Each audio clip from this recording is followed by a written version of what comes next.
नमस्कार दोस्तों, मैं आरव चौधरी स्वागत करता हूं आपका यूपी की ताज़ा खबरों में। दोस्तों, मैं लाया हूं उत्तर प्रदेश की 10 मुख्य व काम की बड़ी खबरें। इसी के साथ चलिए दोस्तों नजर डालते हैं आज की ताज़ा खबरों पर। पहली अच्छी खबर है दोस्तों, गर्मी को टाटा बाय बाय कहने का वक्त आ गया। यूपी में गर्मी को टाटा बाय बाय कहने का वक्त आ गया है। मौसम विभाग की माने तो राजधानी लखनऊ में 23 जून से मानसून की एंट्री हो जाएगी। 22 जून को गोरखपुर और आसपास के जिलों में बारिश की संभावना है।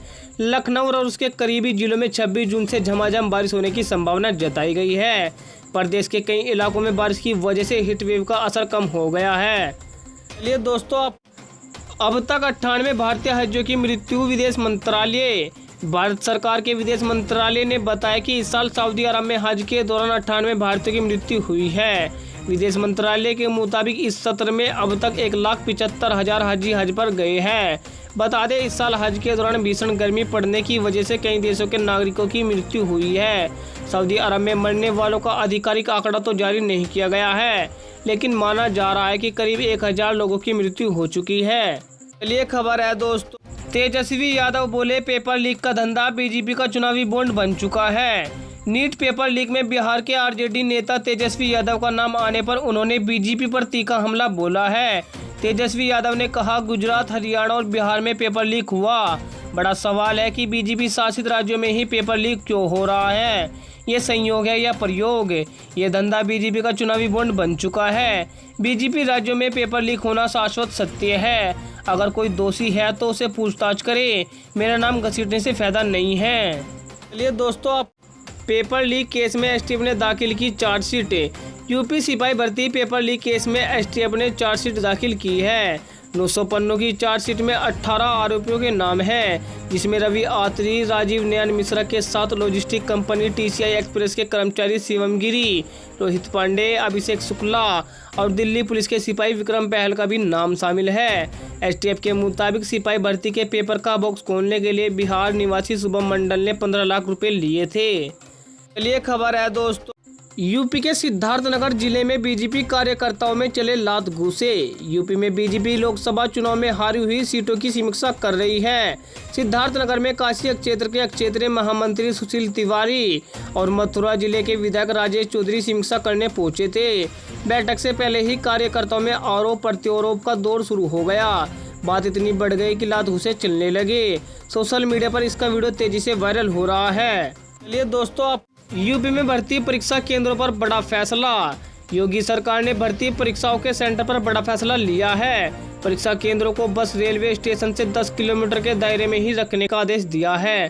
केंद्रों तक कनेक्टिविटी को बेहतर बनाने के उद्देश्य से यह रणनीति बनाई गई है। इसके साथ ही एग्जाम सेंटर को 3 साल परीक्षा करने का अनुभव होना जरूरी कर दिया गया है। ऐसे में माना जा रहा है कि परीक्षा के दिन इन केंद्रों तक प्रश्न पत्र आसानी से पहुँचाए जा सके। अच्छा दोस्तों, खबरों में आगे बढ़ने से पहले आपसे एक छोटी सी गुजारिश है। दोस्तों, अगर आप उत्तर प्रदेश के रहने वाले हैं तो यूपी न्यूज़ को सब्सक्राइब करके बेल आइकन दबाएं, क्योंकि आपको अपने उत्तर प्रदेश की ताज़ा व बड़ी खबरें व मुख्य समाचार हमारे चैनल यूपी न्यूज़ पर रोजाना देखने को मिलते रहेंगे। और साथ ही दोस्तों, इस वीडियो पर एक लाइक और एक प्यारी सी कमेंट में हमें यह जरूर बताएं आप वीडियो कौन से जिले से देख रहे हैं। चलिए दोस्तों, आपका टाइम वेस्ट न करते हुए सीधा बढ़ते हैं खबरों में। और आज की अगली बड़ी खबर है दोस्तों, अखिलेश यादव ने कहा, सीएम योगी के बुलडोजर को दूसरे राज्यों का लाइसेंस क्यों नहीं। सपा मुखिया अखिलेश यादव ने बुलडोजर एक्शन पर सवाल उठाते हुए कहा, यूपी के आक्रोशित युवा पूछ रहे हैं कि सीएम योगी के बुलडोजर के पास बाहर के राज्यों में जाने का लाइसेंस है क्या। इतना ही नहीं, जिस मंत्रालय के तहत सिपाही भर्ती परीक्षा हुई थी उसके मंत्री और अधिकारियों की तरफ बुलडोजर मुड़ता है कि नहीं। यूपी की जनता ये भी याद रखे कि ये वही बीजेपी सरकार है जो कल तक ठेके पर पुलिस रखने का फरमान निकाल रही थी। ये दोस्तों, अब नीट मामले में विधानसभा का घेराव करेगी कांग्रेस। नीट परीक्षा पेपर लीक मामले में राजनीतिक घमासान जारी है।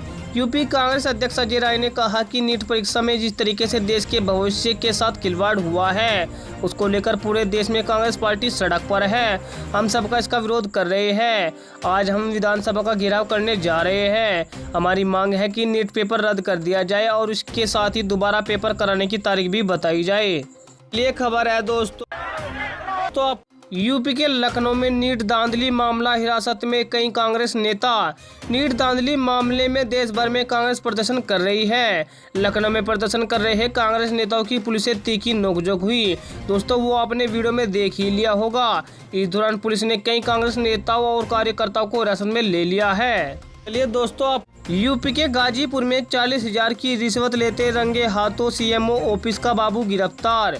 यूपी के गाजीपुर सीएमओ कार्यालय में तैनात बाबू अनिल कुमार चौबे को 40,000 रुपए की रिश्वत लेते हुए वाराणसी की एंटी करप्शन टीम ने गिरफ्तार किया है। बाबू ने एक डायग्नोस्टिक सेंटर के रजिस्ट्रेशन के लिए रिश्वत ली थी। डायग्नोस्टिक सेंटर संचालक विजय विक्रम ने इसकी शिकायत की थी। एंटी करप्शन टीम ने बाबू को ट्रैप किया और सीएमओ कार्यालय से 100 मीटर की दूरी पर पीजी कॉलेज चौराहे से रंगे हाथों गिरफ्तार कर लिया। चलिए खबर है दोस्तों, यूपी के कन्नौज जिले में पेड़ काटने पर टोका तो दबंगों ने युवक पर तेजधार हथियार से किया हमला। यूपी के कन्नौज जिले के सदर कोतवाली इलाके में नगर कोट मंदिर के पास खेत में पेड़ काट रहे दबंगों को टोकना एक शख्स को महंगा पड़ गया। रोक टोक से नाराज दबंगों ने शख्स को तेजधार हथियार से हमला करके घायल कर दिया। चीख पुकार सुनकर आसपास मौजूद लोग दौड़कर आए तो दबंग भाग गए। लहूलुहान हालत में पीड़ित ने थाने जाकर पुलिस से शिकायत की। पुलिस मामले की जांच कर रही है।